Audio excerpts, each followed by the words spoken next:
كل آمن بالله وملائكته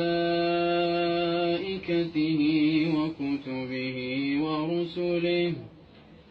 لا نفرق بين أحد من رسله وقالوا سمعنا وأطعنا غفرانك ربنا وإليك المصير.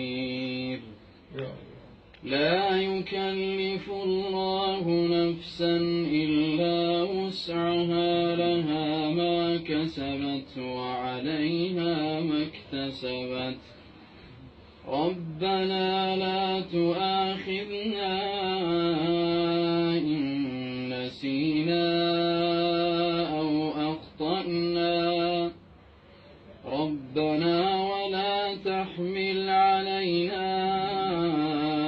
إصرا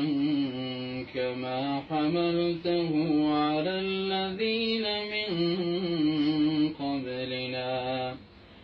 ربنا ولا تحملنا ما لا طاقة لنا به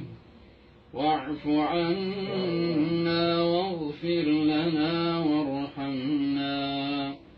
أنت مولانا فانصرنا على القوم الكافرين.